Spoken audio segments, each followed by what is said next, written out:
our picture showed up on the front page of Yahoo, and my initial reaction was like, oh. This is Mr. Carl Jensen, a former software developer from Colorado who retired early at 43 from reading blogs. In the year 2024, at the age of 50, he and his family of 4 are currently living off his retirement fund they gathered within 6 years after he made the decision to quit his job. Born in 1974, Mr. Carl Jensen made the news for having successfully retired early using the FIRE method, an acronym for a financial movement called Financial Independence, Retire Early. And I started reading these blogs, and it was about these 2 guys who claimed they had retired in their 30s. Carl says that he discovered the FIRE method after a particularly bad week at work pushed him to seek early retirement. Carl Googled, "How do I retire early?" and came across a series of blogs featuring posts from people who claimed to have retired at 30. And I set out a plan to retire. I figured it would take me about 4 years or 1,500 days. In this video, we will be uncovering Carl's successful money habits, the assets he owns, and how he uses the FIRE method to build his retirement fund.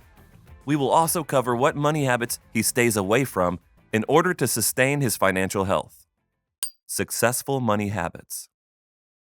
Starting with a successful money habit Carl has, Carl's major financial practice is frugality.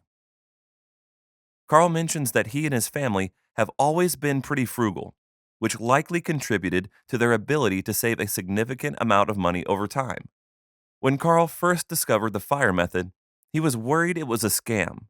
However, one thing that really caught his attention was the 4% rule.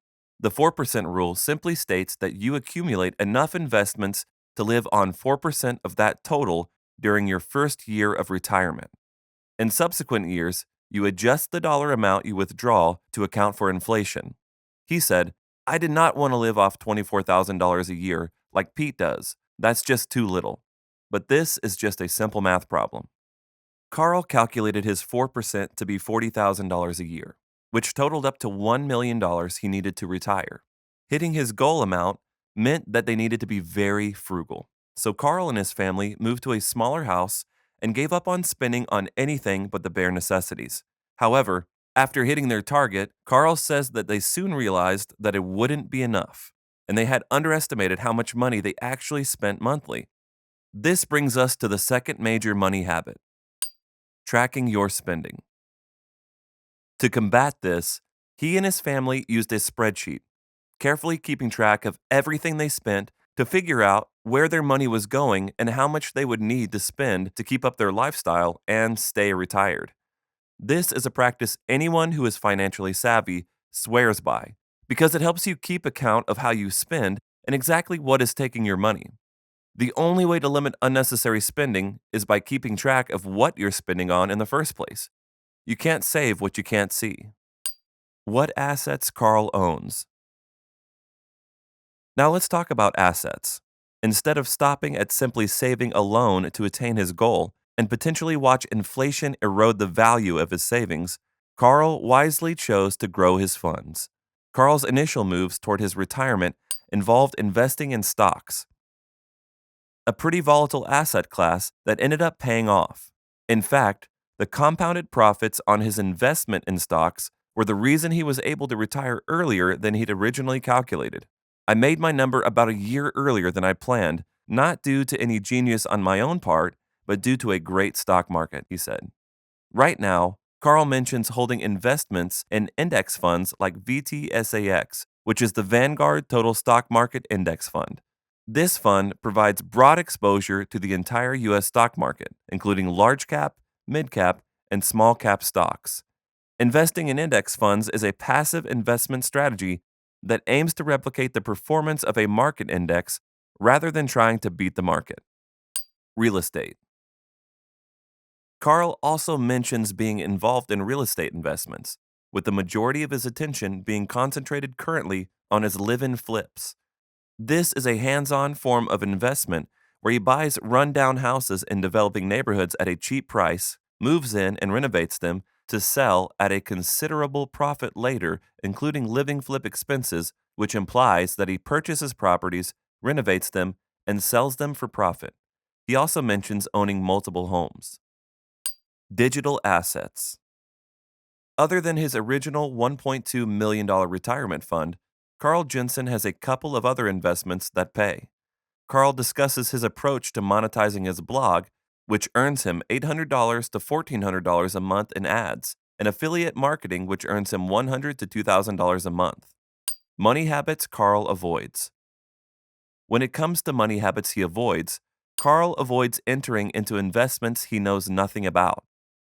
He discussed investing in syndication deals, which typically involve pooling funds with other investors to invest in larger real estate projects managed by a professional sponsor or syndicator. These deals usually provide exposure to commercial real estate assets, such as apartment complexes, office buildings, or shopping centers. However, this didn't particularly work for Carl. Carl reflects on his investment experiences and acknowledges that while they may offer the potential for profit, they also require significant time, effort, and research. He later learned that the syndication deals he jumped in on were not as profitable as he thought they would be. He ultimately concludes that simpler investment strategies, such as index funds, may be more effective in the long run, suggesting a preference for avoiding overly complex or time-consuming investment ventures.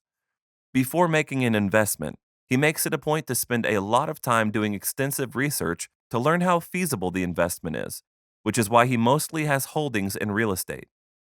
Next, he avoids spending on unnecessary items. Carl mentions that he prefers practical and reliable vehicles, such as his 2003 Honda Element and 2010 Mazda 5, over luxury cars. He expresses interest in owning a Tesla in the future, preferably secondhand, but acknowledges that his current vehicles meet his needs adequately, like getting his family to and from the airport, which is about all they need the car for since he no longer has to commute to work. Choosing money over happiness. While this may sound counterintuitive for someone who raised $1 million in 4 years, Carl emphasizes the importance of finding happiness and fulfillment beyond financial pursuits. He acknowledges the value of work that brings personal satisfaction and avoids overemphasizing wealth accumulation as the sole metric of success. While Carl monetizes his blog through ad and affiliate marketing, he mentions that he's not overly focused on maximizing revenue. He emphasizes that while he enjoys making money, it's not his primary motivation, and he prefers to maintain integrity and authenticity in his content. He avoids certain monetization strategies like sponsored posts and selling products he doesn't genuinely believe in. Instead, he prioritizes authenticity and integrity in his content. It may sound like leaving money on the table, but it's a significant perk of retiring early with all the funds you need, so you never have to do something you don't like for money. Finally, being frugal is not being cheap. Carl mentions that while he doesn't necessarily live frugally, he acknowledges that some of his spending, such as on travel, is discretionary and could be cut back if needed. This is a testament to his preference for avoiding excessive or unnecessary spending in certain areas of his life. Also, when discussing his beer preferences, Carl mentions that he doesn't drink a lot, but when he does, he prefers quality beer, even if it means spending more on a premium product, valuing quality over quantity in his spending habits.